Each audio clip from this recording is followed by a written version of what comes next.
नमस्कार।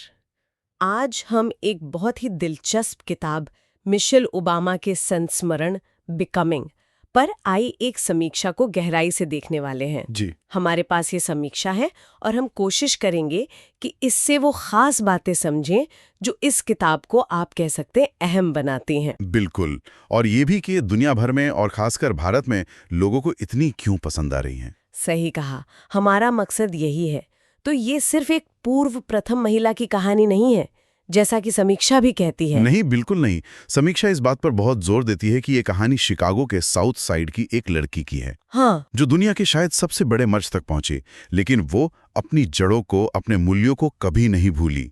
ये उसके बनने की कहानी है, उसकी यात्रा। और मुझे लगता है यही बात इसे खास बनाती है। ये सिर्फ राजनीति नहीं, ये एक इंसान का सफर है, पहचान, संघर्ष, उम्मीदें। तो चलिए इस समीक्षा के आईने में देखते हैं बिकमिंग का मतलब क्या है। समीक्षा बताती है कि किताब के 3 हिस्से हैं। हाँ, मोटे तौर पे 3 हिस्से हैं: बिकमिंग मी, बिकमिंग अस और बिकमिंग मोर। लेकिन बात सिर्फ नाम जानने की नहीं है। अच्छा। समीक्षा ये दिखाती है कि यह संरचना कैसे उनके पूरे विकास को दर्शाती है। जैसे बिकमिंग मी है, वो सिर्फ बचपन की कहानी नहीं है। वो उन शुरुआती तजुर्बों, परिवार के मूल्यों और उस शिक्षा की नींव के बारे में है जिसने मिशेल रॉबिन्सन को वो बनाया जो वो बनी। हम्म समीक्षा कहती है कि उस वक्त के संघर्षों ने उन्हें वो एक तरह का लचीलापन दिया। जो बाद में काम आया होगा, जाहिर है। और फिर बिकमिंग अस, ये सिर्फ बराक ओबामा से मिलने की कहानी तो नहीं होगी। नहीं नहीं, उससे कहीं ज्यादा। समीक्षा के मुताबिक ये हिस्सा दिखाता है कि कैसे 2 महत्वाकांक्षी लोग, आप कह सकते हैं, एक साथ जिंदगी बनाते हैं। हाँ। अपने करियर, अपने परिवार, खासकर अपनी बेटियों की परवरिश, इन सब के बीच वो संतुलन कैसे बनाते हैं, उसकी असली कहानी है ये। और समीक्षा यहाँ उस ईमानदारी की बात करती है जिसके साथ उन्होंने ये सब लिखा है। मतलब मुश्किलें भी बताई। बिल्कुल, अपनी शादी की मुश्किलें तक। ये कोई परफेक्ट जोड़ी की तस्वीर नहीं है, बल्कि एक असल साझेदारी बनाने में जो मेहनत लगती है वो दिखाया गया है, ऐसा समीक्षा का मानना है। और तीसरा हिस्सा बिकमिंग मोर, यानी व्हाइट हाउस वाले साल। समीक्षा उसे कैसे देखती है? क्या सिर्फ उनके काम के नजरिए से? नहीं, उससे भी आगे। समीक्षा कहती है कि ये हिस्सा सिर्फ उनकी पहलों के बारे में नहीं है, जैसे शिक्षा या स्वास्थ्य पर उनका काम, अच्छा। बल्कि ये उस बड़े सार्वजनिक मंच पर अपनी आवाज ढूंढने और उसे प्रामाणिकता के साथ इस्तेमाल करने के बारे में है। समीक्षा बताती हैं कि कैसे उन्होंने उस भूमिका को अपनी शर्तों पर जिया, दबाव के बावजूद अपने मूल्यों पर कायम रहीं, और कैसे उन्होंने प्रथम महिला के पद को सेवा और सशक्तिकरण का एक मंच बना दिया। तो ये संरचना ही अपने आप में एक कहानी कह रही है। हाँ बिल्कुल, ये पाठक को उनके पूरे बनने की प्रक्रिया से जोड़ती है। याद है, वो शिकागो के साउथ साइड से आती हैं, एक आम मेहनतकश परिवार से। समीक्षा इस बात को हाईलाइट करती है कि कैसे उन्होंने अपनी इस पृष्ठभूमि को कभी छुपाया नहीं, बल्कि उसे अपनी ताकत समझा। ये बात इसलिए असरदार है क्योंकि ये दिखाती है कि आपकी शुरुआत चाहे कैसी भी हो, वो आपको रोक नहीं सकती, पर आपकी जमीन आपको ताकत देती है। और ये शायद बहुत लोगों को अपनी कहानी लगती होगी। हाँ, समीक्षा यही कहती हैं कि उनकी कामयाबी के पीछे सिर्फ उनकी अपनी काबिलियत नहीं, बल्कि उनके समुदाय और परिवार से मिले संस्कार भी हैं। बिल्कुल। दूसरा अहम विषय जो समीक्षा उठाती है वो है शिक्षा और कड़ी मेहनत। प्रिंसटन, हार्वर्ड, ये नाम ही काफी बड़े हैं। हाँ, बड़े नाम हैं, लेकिन समीक्षा इन्हें सिर्फ डिग्री या उपलब्धि की तरह नहीं देखती। किस तरह? वो इन्हें बाधाओं को पार करने के औजार के तौर पर देखती है।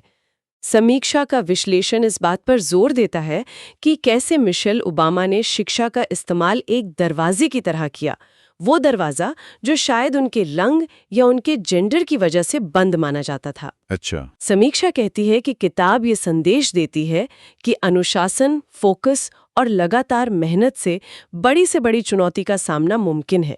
ये सिर्फ पढ़ाई में अच्छे होने की कहानी नहीं, बल्कि अवसरों को खुद बनाने की कहानी है। यानी शिक्षा सिर्फ डिग्री नहीं, बल्कि एक तरह का सशक्तिकरण है। लेकिन जैसा समीक्षा बताती है, पेशेवर जिंदगी आसान नहीं थी, खासकर जब परिवार भी हो। करियर और परिवार में संतुलन वाला जो मुद्दा है, समीक्षा कहती है उन्होंने इसे बहुत ईमानदारी से लिखा है। हाँ, और समीक्षा के मुताबिक यहीं पर किताब की असलियत चमकती है। ये ईमानदारी सिर्फ ये कहना नहीं है कि हाँ भाई मुश्किल था। तो फिर क्या? समीक्षा इस बात पर ध्यान दिलाती है कि मिशेल ओबामा खुलकर लिखती हैं कि कई बार उन्हें लगा कि वो दोनों ही जगहों पर, एक माँ के तौर पर और एक प्रोफेशनल के तौर पर शायद कम पड़ रही हैं। वो अपनी असुरक्षाएं, अपने शक सब बताती हैं। अच्छा। और यही बात, जैसा समीक्षा कहती है, उन्हें सिर्फ एक सेलिब्रिटी नहीं बल्कि एक भरोसेमंद इंसान बनाती है। क्योंकि ये संघर्ष तो हजारों लाखों महिलाओं और पुरुषों का भी रोज का है। ये पारदर्शिता वाकई बहुत अहम है, खासकर जब हम अगले विषय पर आते हैं, सार्वजनिक जीवन। प्रथम महिला होना मतलब 24 घंटे लोगों की नजरों में रहना। समीक्षा इस चुनौती को कैसे देखती है? समीक्षा इसे एक बहुत बड़े दबाव की तरह दिखाती है। हर शब्द, हर कपड़ा, हर कदम, सबका विश्लेषण होता है। जाहिर है। लेकिन समीक्षा इस बात पर ज्यादा फोकस करती है कि मिशेल ओबामा ने इस दबाव के बीच अपनी शालीनता और अपनी प्रामाणिकता, मतलब अपनी असलियत, कैसे बनाए रखी। ये सिर्फ बाहर से दिखने की बात नहीं थी। समीक्षा का विश्लेषण कहता है कि उनकी प्रामाणिकता उनकी बातों और उनके कामों के मेल से दिखती थी। ये सोचने पर मजबूर करता है कि पब्लिक लाइफ में रहते हुए खुद को बनाए रखना कितना मुश्किल है और साथ ही लोगों से जुड़ने के लिए कितना जरूरी भी। और इसी सार्वजनिक मंच का इस्तेमाल उन्होंने सशक्तिकरण और सेवा के लिए किया, जो समीक्षा का एक और मुख्य बिंदु है। लड़कियों की शिक्षा, स्वास्थ्य, सैनिकों के परिवारों की मदद। हाँ, समीक्षा इसे उनकी कहानी का एक बहुत जरूरी हिस्सा मानती है। ये सिर्फ कुछ प्रोजेक्ट्स चलाने जैसा नहीं था। तो क्या था? समीक्षा दिखाती है कि कैसे उन्होंने अपने प्लेटफॉर्म का इस्तेमाल उन मुद्दों को आवाज देने के लिए किया जिनमें वो सच में विश्वास करती थीं। ये दूसरों को भी प्रेरणा देता है कि कैसे अपनी स्थिति, चाहे वो छोटी हो या बड़ी, का इस्तेमाल अच्छे बदलाव के लिए किया जा सकता है। समीक्षा के अनुसार उनकी सेवा की भावना सिर्फ एक रोल का हिस्सा नहीं थी, बल्कि उनके बनने की प्रक्रिया का ही एक हिस्सा थी। इन सब बातों को पाठकों तक पहुंचाने में लिखने के तरीके का भी बड़ा हाथ होगा। समीक्षा उनकी शैली के बारे में क्या कहती है? औपचारिक है या निजी? समीक्षा कहती है कि लिखने का अंदाज बहुत गर्मजोशी वाला है, साफ साफ बात करने वाला और गहरा व्यक्तिगत है। ऐसा लगता है जैसे वो सीधे आपसे बात कर रही हो। अच्छा। समीक्षा इस बात पर खास जोर देती हैं कि वो सिर्फ अपनी जीतें नहीं गिनाती, वो अपने डर, अपनी हिचकिचाहट, अपनी नाकामियों को भी सामने रखती हैं। वो पल जब उन्हें लगा कि वो शायद काफी नहीं है या जब उन्होंने गलतियां की। और यही साफ गोई शायद किताब को इतना असरदार बनाती है ना? सिर्फ एक कामयाब इंसान की कहानी नहीं, बल्कि एक इंसान के संघर्ष और विकास की कहानी लगती है। बिल्कुल सही। समीक्षा इसी नतीजे पर पहुंचती है। यही ईमानदारी किताब को मानवीय बनाती है और पढ़ने वालों को गहराई से जोड़ती है। ये उसे सिर्फ एक सेलिब्रिटी की कहानी होने से बचाकर ज्यादा यूनिवर्सल और प्रेरणादायक बना देती है। ये दिखाती है कि बनना कोई सीधी सपाट लाइन नहीं होती, उतार चढ़ाव आते हैं। अब अगर हम समीक्षा के नजरिए से किताब की खूबियों और शायद कुछ कमजोरियों पर बात करें, खूबियां क्या बताई गई हैं? समीक्षा मुख्य तौर पर 3 खूबियों पर जोर देती है। पहला, कहानी की प्रामाणिकता और दिली जुड़ाव। ऐसा लगता है कि ये सीधे दिल से लिखी गई है। दूसरा, इतनी मशहूर हस्ती होने के बावजूद उनके संघर्ष आम पढ़ने वाले से जुड़ पाते हैं। वो ऐसे मुद्दे उठाती हैं जिनसे बहुत लोग रोज जूझते हैं। और तीसरा, उम्मीद, शिक्षा और सशक्तिकरण का एक बहुत मजबूत और पॉजिटिव संदेश जो पूरी किताब में महसूस होता है। और क्या समीक्षा में किसी संभावित कमजोरी का भी जिक्र है? हाँ, समीक्षा 2 बातों का जिक्र करती है जिन्हें कुछ पाठक शायद अलग तरह से देखें। एक तो ये कि कुछ हिस्सों में डिटेलिंग शायद थोड़ी ज्यादा लगे, खासकर उन लोगों को जो तेज रफ्तार पढ़ना पसंद करते हैं। अच्छा। और दूसरा, किताब का फोकस व्यक्तिगत सफर और अनुभवों पर ज्यादा है, राजनीतिक घटनाओं के गहरे विश्लेषण पर उतना नहीं। पर यह ध्यान रखना जरूरी है कि ये समीक्षा के अवलोकन है। हाँ, ये तो कोई आलोचना नहीं, बल्कि एक तरह से जानकारी है। बिल्कुल। पाठक की अपनी पसंद अलग हो सकती है। इसे बस रीडर एक्सपेक्टेशन मैनेजमेंट कह सकते हैं। ये एक संतुलित नजरिया है। अब आते हैं भारत में इसकी प्रासंगिकता पर। समीक्षा कहती है कि ये किताब भारत में काफी पसंद की गई। ऐसा क्यों है? क्या खास बात है जो भारतीय पाठकों को छूती है? समीक्षा के हिसाब से इसके कई कारण हैं। पहला, वो बाधाओं को तोड़कर आगे बढ़ने वाली कहानी। एक अश्वेत महिला का दुनिया के टॉप तक पहुंचना, ये भारत में उन लाखों लोगों को प्रेरणा देती है जो सामाजिक, आर्थिक या लैंगिक रुकावटों का सामना करते हैं। ये एक उम्मीद जगाती है। और शायद शिक्षा और परिवार जैसे विषय भी। बिल्कुल। समीक्षा इसी पर जोर देती है। शिक्षा का महत्व, कड़ी मेहनत में विश्वास और पारिवारिक मूल्यों की अहमियत, ये विषय भारतीय संस्कृति में बहुत गहरे बसे हुए हैं। हाँ, ये तो है। मिशेल ओबामा की कहानी में इन मूल्यों का अहम होना भारतीय पाठकों के साथ एक मजबूत कनेक्शन बनाता है। उनके माता पिता ने जिस तरह उन्हें बड़ा किया, उनमें जो मूल्य डाले, वो बातें बहुत से भारतीय परिवारों को अपनी सी लगेंगी। और ये युवाओं के लिए भी प्रेरणा का स्रोत है, जैसा समीक्षा बताती है। निश्चित रूप से। भारत एक युवा देश है। यहाँ करोड़ों युवा अपने सपने पूरे करने और अपनी पहचान बनाने के लिए मेहनत कर रहे हैं। हाँ, समीक्षा ये रेखांकित करती है कि मिशेल ओबामा की कहानी एक साधारण पृष्ठभूमि से उठकर दुनिया पर असर डालना उन्हें दिखाती है कि बड़े सपने देखना और उन्हें पाना मुमकिन है, चाहे आपकी शुरुआत कहीं से भी हुई हो। ये एक तरह का आप भी कर सकते हैं वाला संदेश है। तो अगर समीक्षा के आधार पर देखें तो ये किताब असल में किन लोगों के लिए सबसे ज्यादा फायदेमंद हो सकती है? समीक्षा एक काफी बड़े दायरे की बात करती हैं। सबसे पहले तो छात्र और युवा वयस्क। अच्छा। जो लोग शायद आत्मसंदेह, भविष्य की चिंता या अपनी पहचान को लेकर उलझन में है, उनके लिए ये किताब दिखाती है कि कैसे हिम्मत और खुद पर यकीन से रास्ते बन सकते हैं। समीक्षा के मुताबिक ये उन्हें लचीलापन सिखाती है। और महिलाएं और लड़कियां? उनके लिए तो खास तौर पे समीक्षा कहती है कि ये उन महिलाओं और लड़कियों को बहुत प्रेरणा दे सकती हैं जो पढ़ाई, करियर और परिवार की उम्मीदों के बीच तालमेल बिठाने की कोशिश कर रही हैं। ये उन्हें अपनी आवाज उठाने, महत्वाकांक्षा रखने और उन क्षेत्रों में भी जगह बनाने के लिए प्रोत्साहित करती है जो शायद पुरुषों के माने जाते हैं।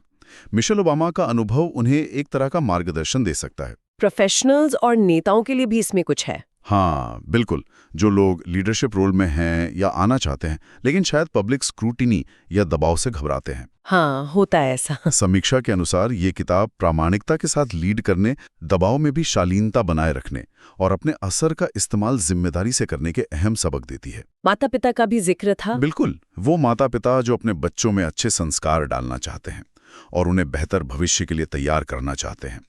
समीक्षा इस बात पर रोशनी डालती है कि कैसे मिशेल ओबामा के माता पिता के दिए मूल्य, अनुशासन, पढ़ाई पर जोर, कड़ी मेहनत और साथ ही ढेर सारा प्यार ने उनकी जिंदगी की नींव रखी। ये परिवारों के लिए एक ताकतवर मिसाल है। और अंत में शायद हर वो इंसान जो थोड़ी प्रेरणा चाहता है। हाँ, समीक्षा कहती है कि कोई भी व्यक्ति जिसे व्यक्तिगत विकास की सच्ची, प्रेरक कहानियों में दिलचस्पी है, उसे ये किताब पसंद आएगी। ये याद दिलाती है कि हम सब एक तरह से बनने की प्रक्रिया में हैं और ये सफ़र हमेशा आसान नहीं होता, लेकिन ये सार्थक हो सकता है। ये उन लोगों के लिए है जो जिंदगी की चुनौतियों से ऊपर उठना चाहते हैं। तो संक्षेप में समीक्षा के अनुसार इस किताब को पढ़ने के मुख्य फायदे क्या हैं? पाठक इससे क्या लेकर जा सकते हैं? समीक्षा कई फायदों को गिनाती है। आत्मविश्वास और प्रेरणा बढ़ना, मुश्किल वक्त में हिम्मत ना हारने का जज्बा पैदा होना, अपनी महत्वाकांक्षाओं को अपनी असलियत और मूल्यों के साथ बैलेंस करने की समझ आना और समाज के लिए कुछ करने, शिक्षा हासिल करने और दूसरों को सशक्त बनाने की प्रेरणा मिलना।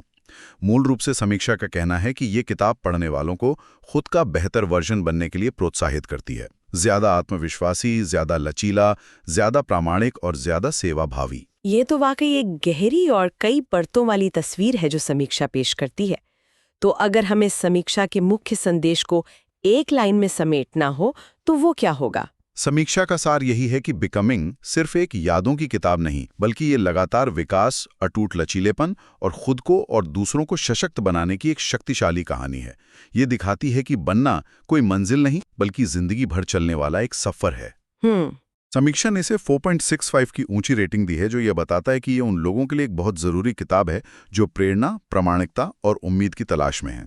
बेहतरीन। जाते जाते क्या कोई ऐसा विचार है जो इस पूरी चर्चा से उभरता हो, जिस पर हमारे श्रोता थोड़ा और सोच सकें? कुछ ऐसा जो शायद समीक्षा में सीधे ना कहा गया हो, लेकिन उसकी आत्मा से निकलता हो? हाँ, एक बात जो सोचने लायक है वो किताब के शीर्षक बिकमिंग में ही छिपी है, ये बनने की प्रक्रिया। हाँ। समीक्षा उनकी जिंदगी के अलग अलग पड़ाव तो दिखाती है, लेकिन एक गहरा सवाल ये उठता है कि क्या ये प्रक्रिया कभी पूरी होती है? व्हाइट हाउस छोड़ने के बाद या जीवन में कोई बड़ा मुकाम हासिल करने के बाद भी एक इंसान का बनना कैसे जारी रहता है? अच्छा पॉइंट है। क्या हर नए दशक, हर नई भूमिका, हर नई चुनौती के साथ बनने का मतलब बदल जाता है? ये एक व्यक्तिगत सवाल है जिस पर हर कोई अपनी जिंदगी के सफर के संदर्भ में सोच सकता है कि उनके लिए बनते रहने का क्या मतलब है। वाकई ये सोचने का मजबूर करता है कि विकास कभी रुकता नहीं, बनना एक सतत क्रिया है। इस गहरी और अंतर्दृष्टिपूर्ण बातचीत के लिए धन्यवाद। धन्यवाद। जरा रुकिए, अब यहाँ तक आ ही गए हैं तो सब्सक्राइब भी करते जाइए और कमेंट में बताइए आपको अगला कौन सी किताब का रिव्यू चाहिए। पढ़ते रहिए और अपना ख्याल रखिए।